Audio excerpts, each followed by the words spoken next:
Olá pessoal, tudo bem com vocês? Vamos começar mais uma aula de Direito Processual Civil para você ser aprovado no TJ São Paulo, fechou? Então vamos lá, olha só, nós vamos começar a nossa aula de hoje falando de atos processuais. E aí eu já vou te explicar o porquê que você precisa saber as regras dos atos processuais. Veja só, o nosso processo, ele começa com uma petição inicial e, em primeira instância, ele vai se encerrar com uma sentença. Veja, petição inicial até a sentença. Dentro do processo, são praticados vários atos processuais. Professora, quem é que pratica ato processual? Todo mundo que participa do processo, todo mundo está praticando um ato processual. Então, eu tenho o ato processual do juiz, tenho o ato processual das partes, autor e réu, tem os atos processuais que serão seus, do escrivão ou chefe de secretaria, tem o ato processual do oficial de justiça, dentre outros. E aí a gente vai estudar aquilo que o TJ ele cobra da gente, artigo 188 até o artigo 275, ok? Se você quiser ter acesso a tudo isso que eu falo para vocês, o roteiro de estudos, os simulados, os desafios, você pode me procurar nas redes sociais, @prof. Juliana Pereira, Instagram e Facebook, e o blog está lá, www.profjulianapereira.com.br.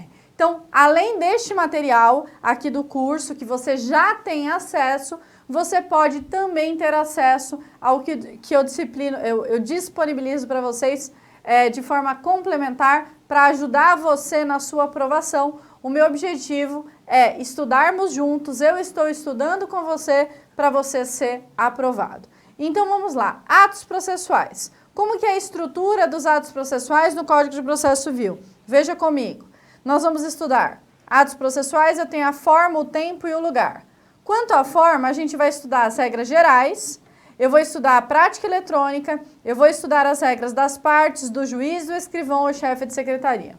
Quanto ao tempo e lugar, a gente vai estudar o tempo e o lugar dos atos processuais. Como assim, professora?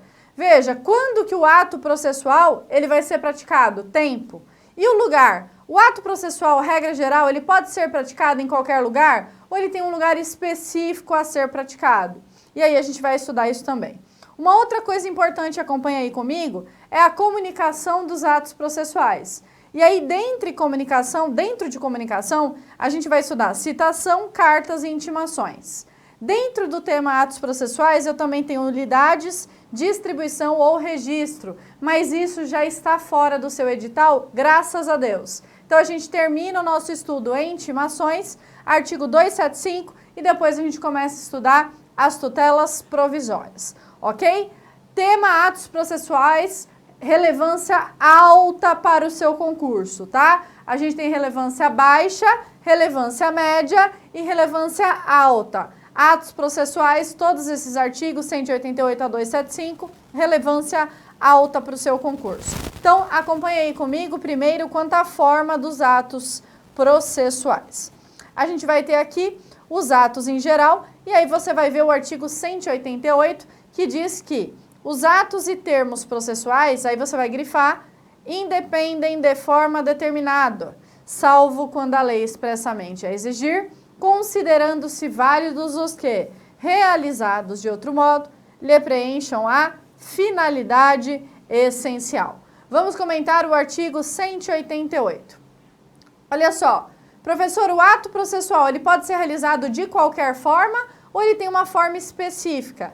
A lei fala que, regra geral, o ato processual, ele independe de forma determinada. Então, isso se chama princípio da instrumentalidade da forma. Ocorre que, excepcionalmente, um ato processual, aí ele vai ser exceção, aí ele vai ter forma determinada. E aí, veja, professora, e se não respeitar a forma? Se não respeitar a forma, aí vai ter a consequência, como, por exemplo, nulidade. Se for uma petição inicial que não respeita a forma, ela vai ser indeferida. Então, regra geral, o ato processual tem forma livre, princípio da instrumentalidade das formas. Excepcionalmente, o ato processual ele vai ter uma forma determinada na lei. Professora, me dê um exemplo de um ato processual que tem forma determinada? Eu dei um exemplo para você. Primeiro, petição inicial. Segundo exemplo, eu quero que você anote, depois você vai ver esse artigo com cuidado. Artigo 250 do Código de Processo Civil. Ele fala qual que é a forma que deverá ser elaborado o mandado de citação. E aí é você, escrevente, que vai elaborar. Se você não elaborar dessa forma, aí veja, o seu mandado de citação, ele poderá sofrer no processo uma decretação de nulidade, e aí veja, dependendo do tipo de nulidade absoluta, ela entra no processo e ela vai anular tudo o que aconteceu e começa de novo. Então, muito importante a regra do artigo 188. Só que ele fala assim, ó, alguns atos processuais têm forma determinada, mas mesmo assim o Código de Processo Civil traz aquele jeitinho brasileiro. Ele fala aqui, se um ato processual ele tinha forma determinada, não foi respeitado, ele é nulo. Mas aqui eu tenho uma exceçãozinha. Se ele for realizado de outro modo, preencheu a finalidade essencial, ou seja, se preenche a finalidade essencial é porque não prejudicou ninguém. Ainda assim eu posso aproveitar, ok? Então, essa é a regra do 188. Seguindo a nossa aula, você vai ver comigo aí o artigo 189 do CPC, que ele fala que os atos processuais são públicos, grife em público, todavia, tramitam em segredo de justiça os processos. 1. Que exige o interesse público ou social. 2. Que versem sobre casamento, separação de corpos, divórcio, separação, união estável, filiação, alimentos e guarda de crianças e adolescentes. 3. Em que constem dados protegidos pelo direito constitucional à intimidade. 4. Que versem sobre arbitragem, inclusive sobre cumprimento de carta arbitral, desde que a confidencialidade estipulada na arbitragem seja comprovada perante o juízo. Então, veja, regra geral, o ato processual, ele primeiro, você aprendeu que ele independe de forma determinada. Segunda regra, o ato processual é público, salvo o que tramita em segredo de justiça. Vamos lá, o que tramita em segredo de justiça? Interesse público ou social? Aí a gente vai ter aquelas causas que envolvem direito de família, casamento, separação, união estável, divórcio, guarda de crianças e adolescentes. Aí eu vou ter direito constitucional à intimidade e arbitragem quando eu tenho confidencialidade. Esses são exceção. Excepcionalmente, esses deverão tramitar em segredo de justiça. Continuando a nossa aula, o artigo 189, parágrafo 1º, diz o seguinte: o direito de consultar os autos de processo que tramite em segredo de justiça e de pedir certidão de seus atos é restrito às partes e aos seus procuradores. Parágrafo 2º, o terceiro que demonstrar interesse jurídico, grifem, ele pode requerer ao juiz certidão do dispositivo da sentença, bem como de inventário e partilha resultantes de divórcio ou separação. Então, grifem a palavra interesse jurídico e dispositivo. Explico para vocês. Olha, é óbvio. Veja, o ato processual é público, regra geral, segredo de justiça. Quando for segredo de justiça, quem que vai ter acesso? Quem participa? O juiz, as partes e seus advogados. Esses terão interesse e poderão consultar os autos. Só que a lei traz uma exceção. Ela fala que um terceiro que demonstrar interesse jurídico, ele vai ter direito a ter acesso ao dispositivo da sentença. Professor, o que é isso? Olha só, a sentença do juiz, ela tem 3 tópicos. Ela tem o relatório, ela tem a fundamentação e ela tem o dispositivo. O dispositivo é justamente aquela parte final, que o juiz fala assim, olha, ante ao exposto, julgo procedente a ação para tal. É a conclusão do juiz. E a lei fala que, se eu tenho um terceiro que tiver interesse jurídico, ele vai pedir para o juiz, e se o juiz achar que ok, aí o juiz vai disponibilizar o dispositivo da sentença para esse terceiro de um processo que correu em segredo de justiça. Ok? Continuando aqui a nossa aula, eu quero que você veja comigo o artigo 190 do CPC, que diz assim: versando o processo sobre direitos que admitam autocomposição, grifem essa palavra, autocomposição.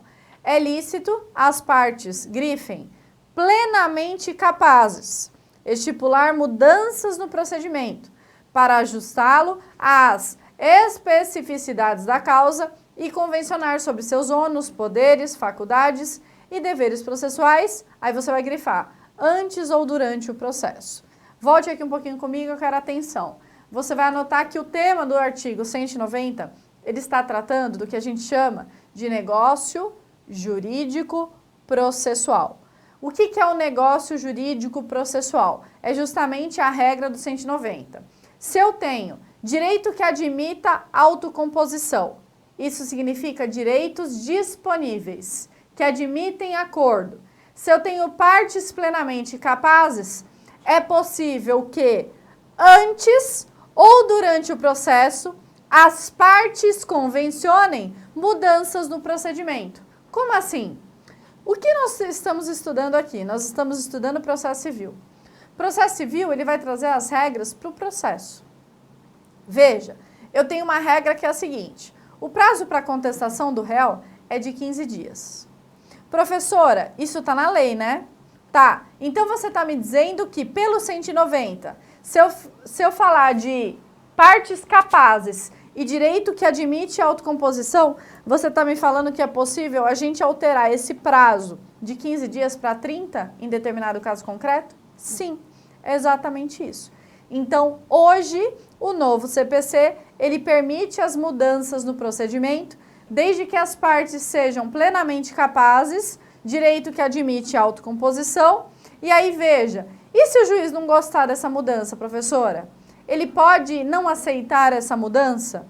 Veja, a lei diz que a regra é o que o juiz tem que aceitar, ainda que ele não concorde, ok?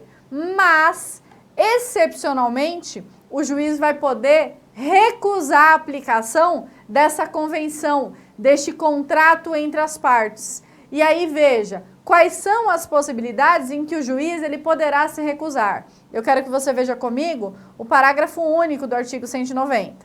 Ele diz assim: de ofício ou a requerimento, o juiz controlará a validade das convenções previstas nesse artigo, recusando-lhes a aplicação, aí você vai grifar, somente nos casos de nulidade ou de inserção abusiva em contrato de adesão, ou que alguma das partes se encontre em manifesta situação de vulnerabilidade. Volte comigo. Olha só. O juiz só pode recusar a aplicação da convenção entre as partes em 3 casos. Primeiro, nulidade.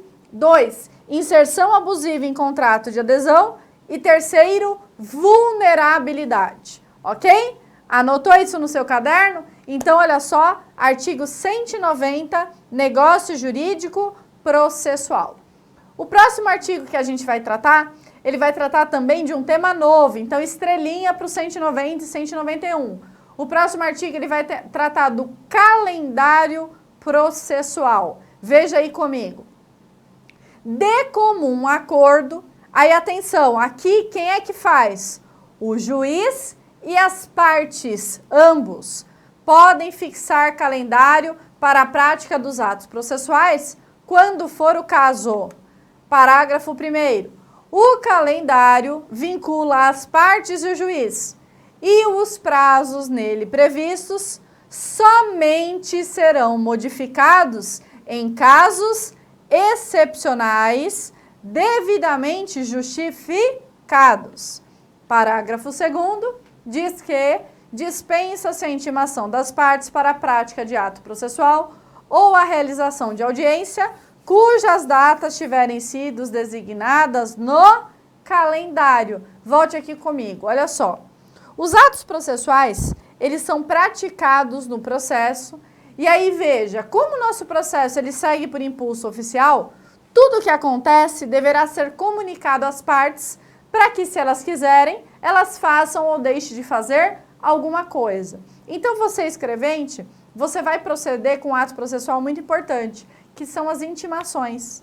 Então, tudo que acontece no processo, as partes têm que ser intimadas para elas saber o que está acontecendo. E aí, veja, a partir do momento que as partes e o juiz disciplinam o calendário processual, isso significa que os atos processuais futuros, eles já terão datas pré-determinadas para acontecer. Então, veja, nestes casos, parágrafo 2º, ele vai dizer que dispensa-se a intimação.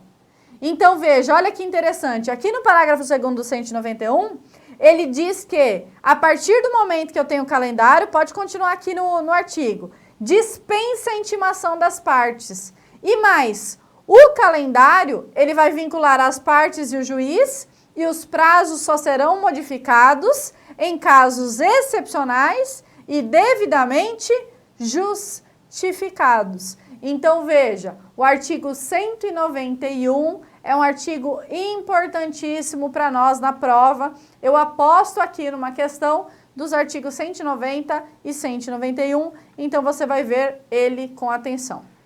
A próxima regra que a gente vai estudar dos atos processuais, você vai ver comigo, é o seguinte, artigo 192. Em todos os atos e termos do processo, é obrigatório o uso da língua portuguesa. Parágrafo único, o documento redigido em língua estrangeira somente poderá ser juntado aos autos quando acompanhado de versão para a língua portuguesa, tramitada por via diplomática ou pela autoridade central ou firmada por tradutor juramentado. Volte aqui comigo. Isso significa que os atos processuais, regra geral, forma livre. Segundo, públicos. Terceiro, língua portuguesa. Eu posso juntar, então, professor, um documento em língua estrangeira? Pode, mas esse documento tem que ser traduzido. E aí não é qualquer tradução. É tradução ou por tradutor juramentado, ou pela via diplomática, ou tramitada pela autoridade central. Professor, o que é a autoridade central? A autoridade central é o órgão responsável no país pela comunicação, pelas relações diplomáticas. Hoje, quem exerce essa função aqui no Brasil de autoridade central é o Ministério da Justiça, ok? Então, olha que importante, olha tudo que nós aprendemos.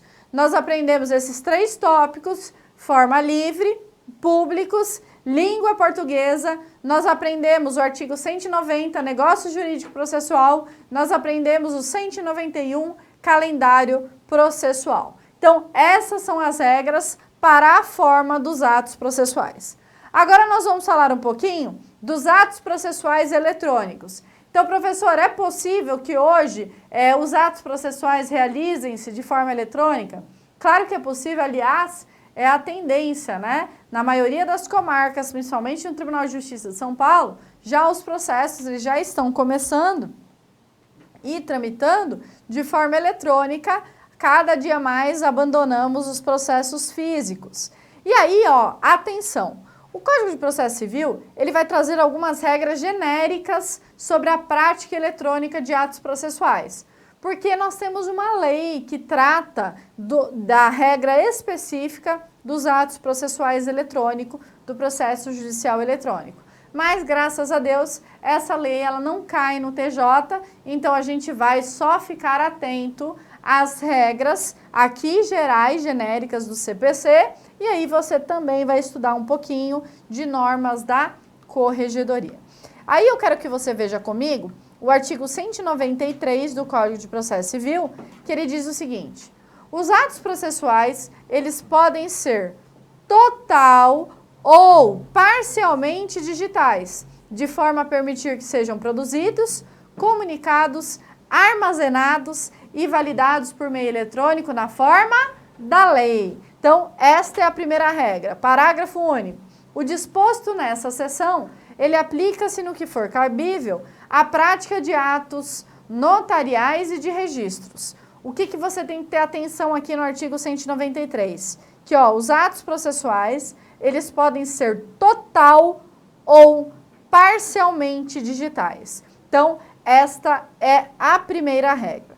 Continuando aqui, nós vamos olhar o artigo 194, que diz que os sistemas de automação processual respeitarão a publicidade dos atos, o acesso e a participação das partes e de seus procuradores, inclusive nas audiências e sessões de julgamento, observadas as garantias da disponibilidade, independência da plataforma computacional, acessibilidade e interoperabilidade dos sistemas, serviços, dados e informações que o Poder Judiciário administre no exercício de suas funções. Então, eu quero que você tenha atenção que esse artigo 194, ele está trazendo para a gente as garantias. Então, grife essa palavrinha aí, garantia. E aí ele traz quais são as garantias, todas essas que estão aqui disciplinadas no artigo 194. Aí veja, o artigo 195, ele vai dizer o seguinte: o registro de ato processual eletrônico deverá ser feito em padrões abertos, que atenderão aos requisitos. Aí você vai grifar a palavra requisitos, que são eles: autenticidade, integridade, temporalidade, não repúdio, conservação e, nos casos que tramitem em segredo de justiça, a confidencialidade, observada a infraestrutura de chaves públicas unificadas nacionalmente nos termos da lei. Aí veja, olha só o que eu trouxe para vocês. Olha esse quadrinho. O artigo 194, ele fala das garantias. O 195, ele fala dos requisitos. E aí eu vou explicar eles um por um. Então vamos às garantias. Primeiro, garantia da disponibilidade significa a não interrupção do acesso ao processo. E aí você vai dar uma olhadinha no artigo 197, parágrafo único. Independência da plataforma computacional. Percebam que esses termos aqui, eles não são jurídicos, e sim termos ligados à área de tecnologia. Isso significa um sistema não projetado para ser atrelado a um determinado sistema operacional. Então, eu não posso ter um sistema do Tribunal de Justiça que só roda, por exemplo, no sistema Windows, ok? Próxima garantia é a acessibilidade. Então, ele garante a utilização do sistema. Então, eu tenho que garantir que o sistema não vai ser interrompido. Artigos 198 e 199. Interoperabilidade. Isso significa que o sistema de um tribunal, ele deve ser comunicado com o outro, de modo que o advogado ele possa ter uma senha para acessar cada tribunal, ok? Agora vamos aos requisitos do artigo 195.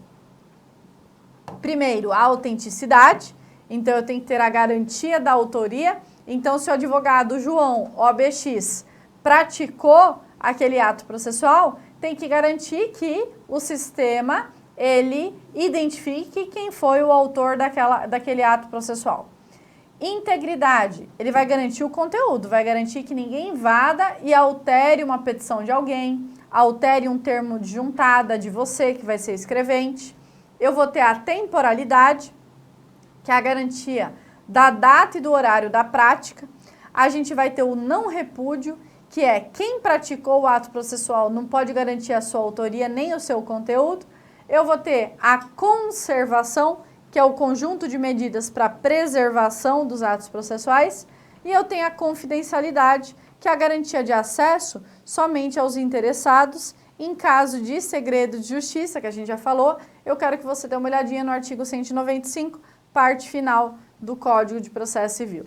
Então, olha só, voltando aqui comigo, eu tenho aqui no artigo 194 as garantias e no artigo 195 os requisitos dos atos processuais eletrônicos. Aqui não tem muito segredo, é meio que uma decoreba que você vai ter que fazer para a sua prova.